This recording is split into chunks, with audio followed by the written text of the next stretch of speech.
And good afternoon, everyone. Thank you for joining us today. I'm Randy Padfield. I'm the director here at the Pennsylvania Emergency Management Agency, and I'm joined today by my colleagues from PennDOT, Pennsylvania State Police, and the Turnpike Commission to discuss preparations for the upcoming winter storm. As our teams here at the agency continue to work with our state agency and county partners to adjust plans for the event, we know that this storm has the potential to have major impacts across the Commonwealth, not just during the storm, but for days afterward, due to the Arctic cold that will set in and the dangerously low temperatures and wind chills. And I know a lot of people get focused on the amount of snow that we're going to get, but we focus more on what the impacts happen to be able to make sure that we're well prepared. Over the last couple of days, our teams have been coordinating with the various agencies, counties, and federal partners to ensure the Commonwealth is well prepared for the impacts.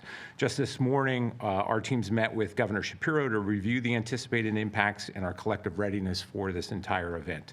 We have hosted calls with county emergency management offices to assess their preparedness and identify any gaps where they may require assistance throughout the storm. We have also coordinated with other state agencies to assess their readiness and ability to assist as needed.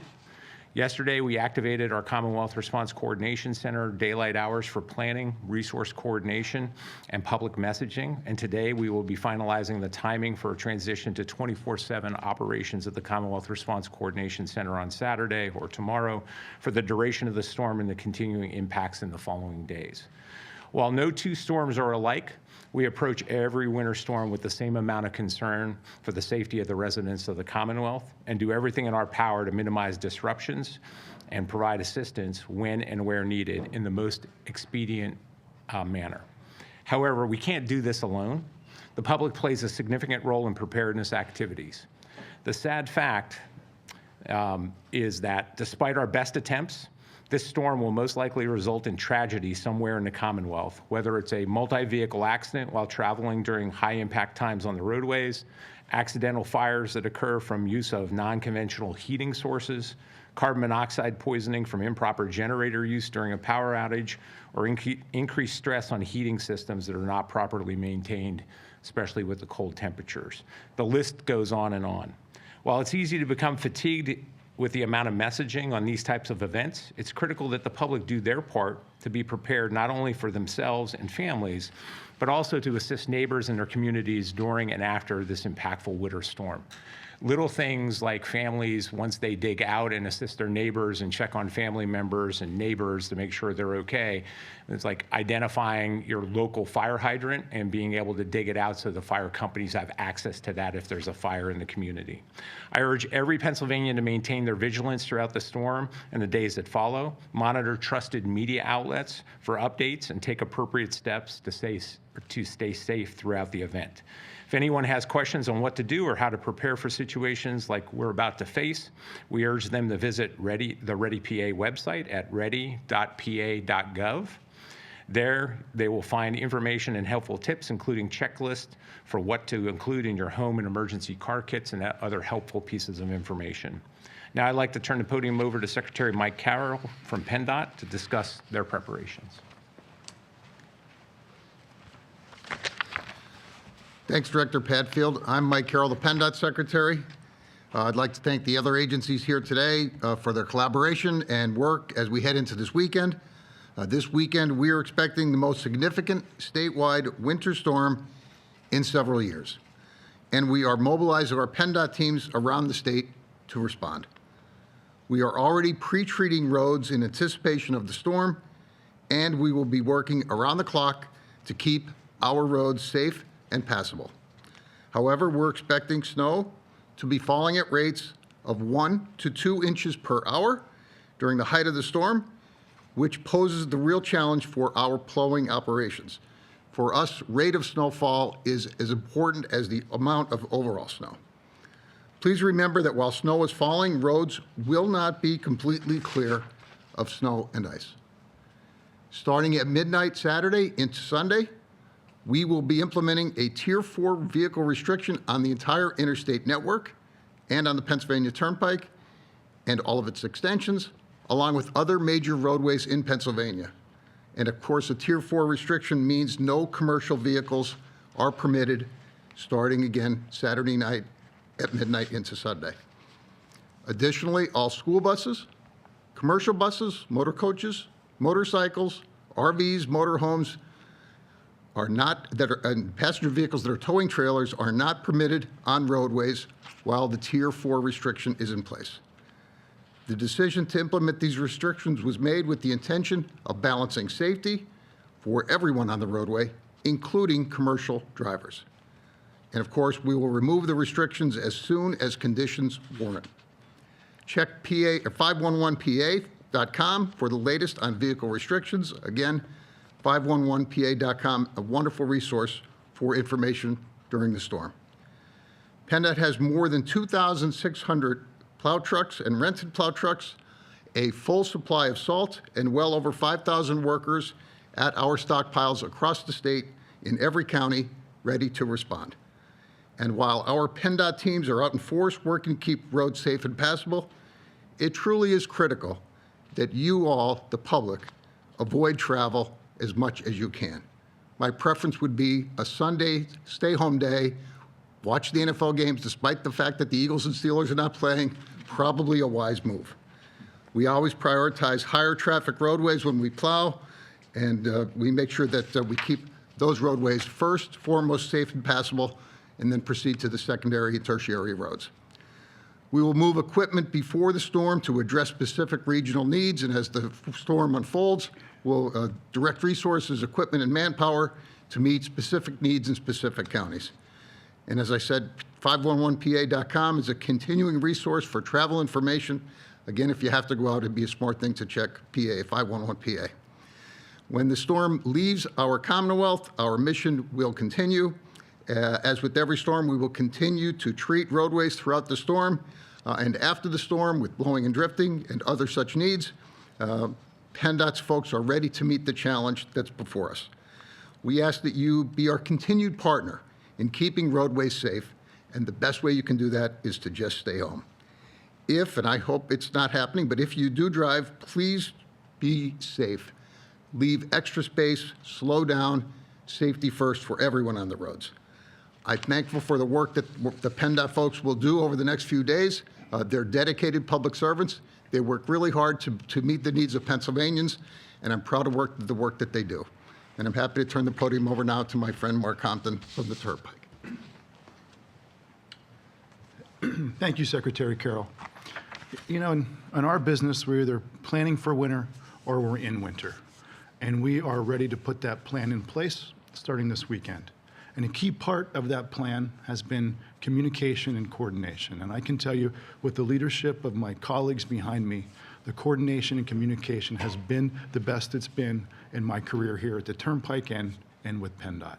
And a key part of that coordination does get to the restrictions that Secretary Carroll had spoken to. We ask you to please take those restrictions very, very seriously. Because with the different data points we have around weather, with the data points we have around where traffic is moving, we put those restrictions on and when they're needed. And as the Secretary said, we will pull them off when they are not needed. These restrictions aren't about the quality of the driver. These restrictions are about the amount of time it takes for us to clear an incident on one of these roadways. We ask you to please adhere to these restrictions. We understand this isn't going to be blizzard-like conditions. This is going to be blizzard conditions when you're talking about the amount of snowfall that's going to happen during the day Sunday. So we ask you please to adhere to these restrictions and know that your partners here will be ready, and we will be attacking the storm with all force. But we need you to do your part, and a key part of that is staying off the roads, especially whenever the restrictions are in place. If you do that, that'll enable our crews to get out there safer, to clear the road and get you back to moving commerce and yourselves in a quicker manner based on the fact that we were able to clear it quicker. So please do your part so we can do ours. Thank you very much. It's now my pleasure to introduce to you our partner with State Police, Colonel George Bivens. Thank you, sir. Good afternoon, everyone. Thank you for joining us and raising awareness about this important safety message as we prepare for potentially hazardous winter conditions. The Pennsylvania State Police urges all drivers to use patience and caution when driving in winter weather. By all available forecasts, this is a significant winter storm and should be treated as such. If you don't need to be on the roads, please stay home. If travel is unavoidable, we ask that you be especially careful and keep these important traffic laws pardon me, in mind. First, slow down. Police can issue citations for driving too fast for conditions, even if you are traveling below the posted speed limit. Winter weather creates hazards that necessitate reduced speeds. Clear your vehicle. State law requires drivers to maintain a full, unobstructed view of the road. Snow and ice must be removed from the windshield and all windows. Police may issue a citation if your visibility is obstructed. Drivers must remove snow and ice from the hood, trunk, and roof of their vehicles. If the accumulated snow or ice poses a threat to people or property, you can receive a citation even if nothing falls from the vehicle. Please give emergency responders space. Pennsylvania's Move Over law requires drivers approaching an emergency response area to safely move one lane away. If merging is not possible, you must slow down. This includes areas where tow trucks are assisting disabled motorists. Also, please turn on your headlights.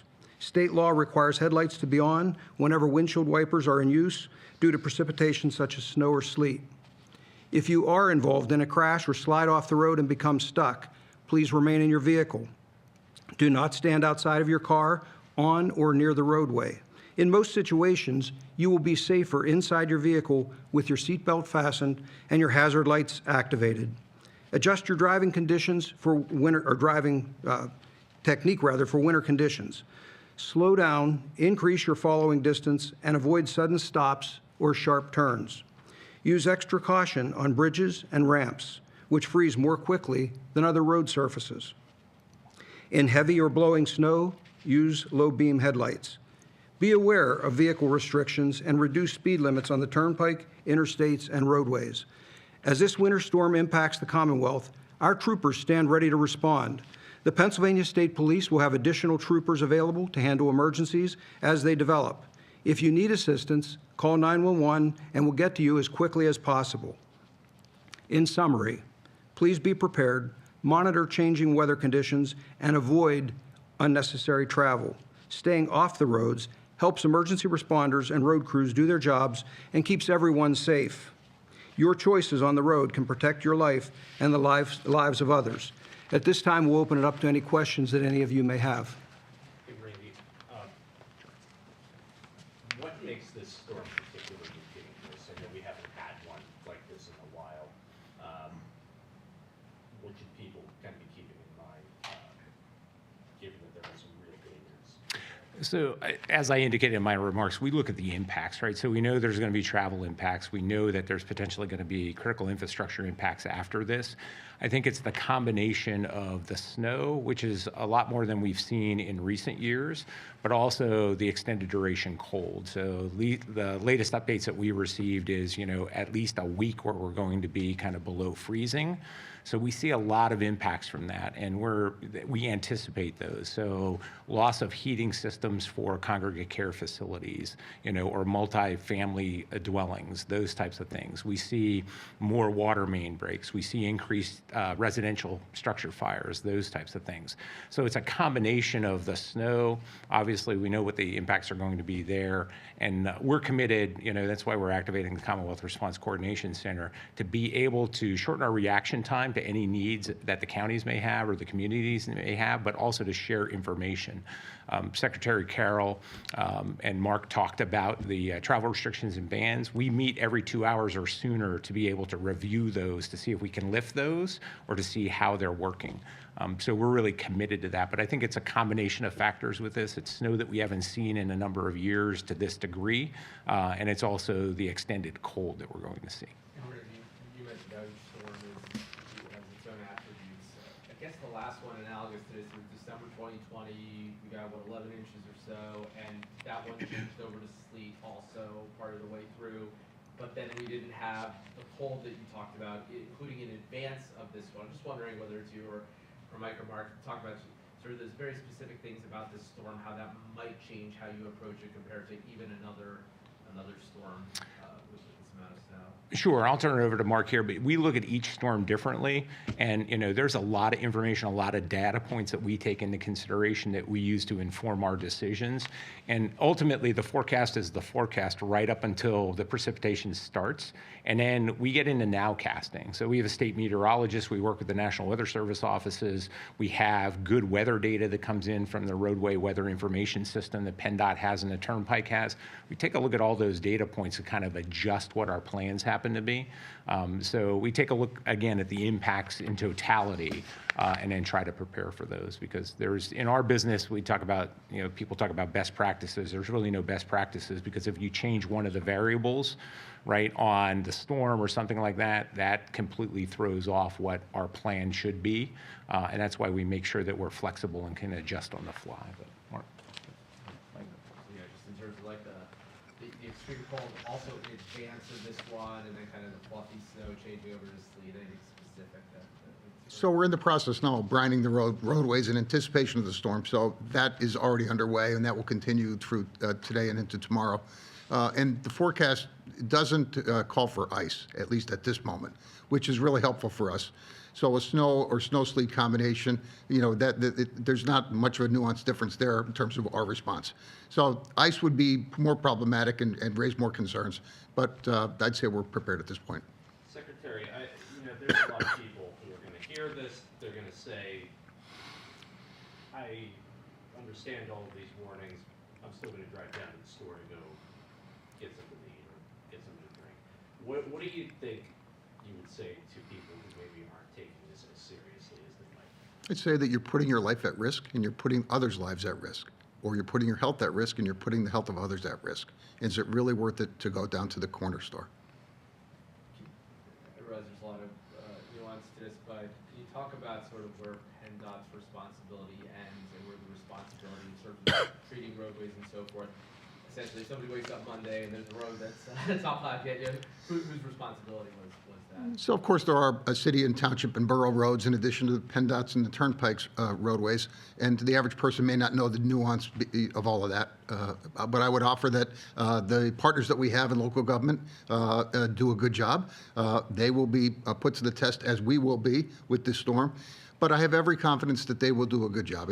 They're not going to have pristine, clear roads during the height of the storm. There's going to be snow on the roadways, on local roadways as well as PennDOT roadways.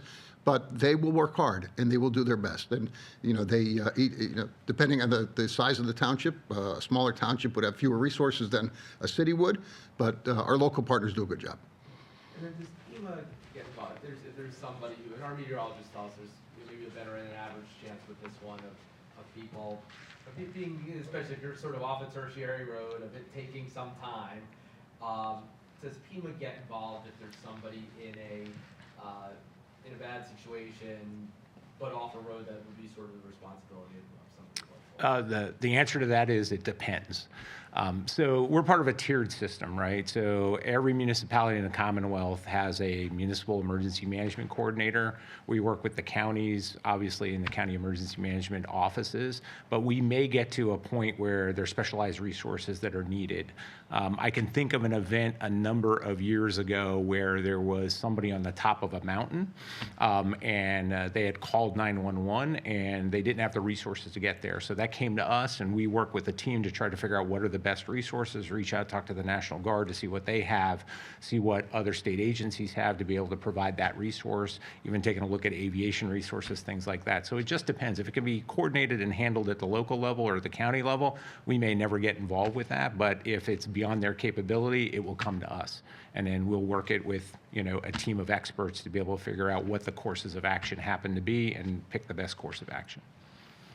We have some state governors that are kind of declaring already declaring emergency state wherever they're at. Maybe go into some of the choices for why Pennsylvania hasn't done that, but where we're kind of at in that government. Sure, that's a great question. So that has been something that we take a look at all throughout. Have our teams actually taking a look at that based on this morning's forecast. There'll be some more information coming out later today regarding that. But that's a tool that we have in our toolbox to be able to use it. And we usually wait to make that decision a little closer to the event to be able to refine the forecast. So we've been taking a look at the forecast for the last number of days and kind of refining our plans. And we're also taking a look at the authorities under a state proclamation and whether that would be beneficial to us. So that was a discussion with the governor this morning. What would change if we did get a emergency declaration statewide? I guess what resources would that act? So that provides some additional authorities.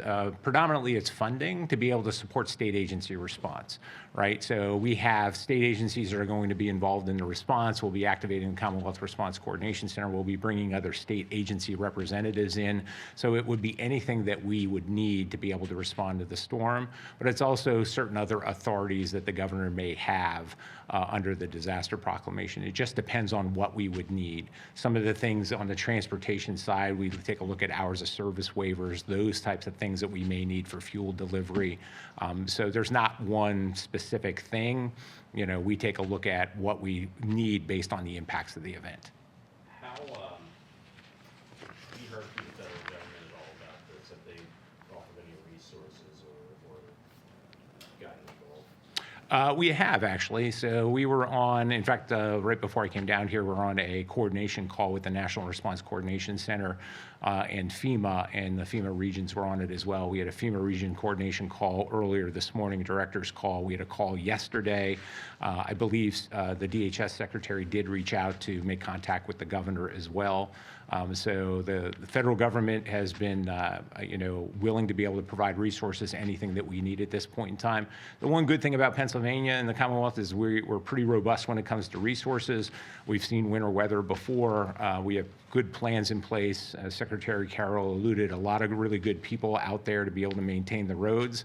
But it doesn't mean it's going to, or that we're going to be able to keep it within our capabilities. If it does exceed our capabilities, we have a process in place to request assistance. Back to Karen's question about sort of some of the differences between Pennsylvania and maybe other states. You know, Pennsylvania aims for safe and passable roads, and other states have clear road policies. Is there a practical difference between that in terms of how whether it's PennDOT or Turnpike or others approach? I'll turn that over to our transportation. I'll follow me then on this one. So it's worth reminding folks the PennDOT has 44,000 miles of roadway, so it's an impossible assignment for them to be bare and clear during the entire storm. So we have the 511 PA lets folks see where the plow trucks have been, how recently the road has been cleared. We do our level best to keep the roads passable, again, focusing on the interstate and the high volume roadways first, and then moving down from there. So it's, as I stated during the event, the rate of snowfall for us is the challenge. You know, a rate of an inch or more per hour presents a much more challenging environment for us than a rate of snow less than an inch an hour. So and so we reconcile the available resources we have with the network that we have, and that results in what I would consider to be a very responsible response to the storm. And I know the Turnpike is a different plan because they have different resources. Mark? Yeah, I think as Randy stated, there has to be a different approach for each storm. And that's definitely the case with this, and that's why the coordination and the collaboration is so important. So what I mean by that is our materials that we would use, which is the same material as its salt, reacts differently at 2 degrees, at 12 degrees, at 30 degrees, at minus 12 degrees. So in that, sometimes there is reason to have a little bit of material down, and also a little bit to get traction. So at times, based on the temperatures, based on the blowing, based on if there's sleet, all that changes based on what we're seeing with the eyes and ears on the roadway. And the good news is, based on the investments that have been made, we now have more than ever eyes and ears on the roadway that tell us what the conditions are like out there. I got a question for Commissioner Bivens and Randy. When you're talking about first responders showing up during these emergencies, because people have emergencies, things happen. Yes. Can you talk about just kind of the risk that they're also in and why people may want to try to avoid unnecessary behavior that might end up putting Right. people at risk. Well, certainly, some of the same risks that I talked about to the motoring public, if they venture out, are the risks that our troopers encounter when they're out. Those roads are just as bad for them to navigate, but it's part of their job. They'll do it, and they'll get there. They're going to have to take their time. We give them the best equipment that we can and prepare them to be able to respond. Again, every time someone calls, it puts someone else at risk. It goes back to our message and our request to just please stay home. We can mitigate that risk for everyone. It ties up emergency resources, doesn't it, Tim? Yeah, it does. So, the 911 centers, that's one of the data points we'll be monitoring is, call volume into the 911 centers. But if we can reduce risk to any first responders by not putting them in harm's way, especially on the roadway, we're going to try to do that. And that's part of the messaging here, that if we don't have to put them out, if you're driving a 60 or 80,000 pound piece of fire apparatus, obviously, there are challenges on snow-covered roads with that. So, if we can reduce the possibility of them having to go out, and, obviously they are going to have to go out during the storm, but as long as it's not something that could have been prevented, right? Just like my comments regarding, what we see, despite our best public messaging, we still have extremely tragic situations occur during these events. And that's the one thing that we try to focus on, is that we really want to try to prevent these. And part of that is preventing, or lowering risk to emergency responders. If they don't have to go out in these situations because people's cars spun off the road or something else happened or there's a vehicle accident, that reduces their risk. We're encouraging people to just kind of like stay home on Sunday. Do we have an estimate right now for maybe like Monday, Tuesday, when those roads will probably be cleared up and safe to go out? I think, and I don't want to speak on behalf of everybody up here, but I think a lot of that's going to be dependent on the amount of snow that we get, right? And how much mixing we see and those types of things. And that's why we take a look at real-time data all the time. And it's just not the data points that we're getting from the weather information system. It is when we look at, travel restrictions and bans, Pennsylvania State Police provides input from their troopers that are out on the street or on the roads. We get reports in from PennDOT and the Turnpike of what they're actually seeing to make sure that the weather data is matching up with what we're thinking is occurring out there. So like I said, we try to take as much data in as we can to make good informed decisions. I think a lot of that is going to depend on how the storm evolves. What have you heard from the power companies? Because I know lines go down, service gets interrupted. If somebody's power goes out, the whole block goes out, the neighborhood goes out. How fast are power companies going to respond and FEMA get involved when you've got a large number of people affected? We can, again, it depends on the situation. So we have good connectivity through the electrical distribution companies with the PUC. So normally before these events, the PUC will work with their EDCs or electrical distribution companies to do what they believe is a projection on power outages. The good news with this storm, at least right now, is the winds won't be as severe as we've seen with other storms. So we think that there will be less potential for significant power outages. We're guessing there's still going to be, or anticipating there's still going to be localized power outages, but we track those and we track the power outage data. And then if we see situations, we can get on calls with the PUC, the providers, things like that, to kind of work through the problem set. If there's downed trees, if there's telecommunication wires involved, those types of things, and work that complex problem set to be able to get a resolve to that. But with this storm right now, we're going to see some moderate winds, but not to the degree that we have in the past. So I think we'll see less power outages, and we're hopeful that that is going to be the case.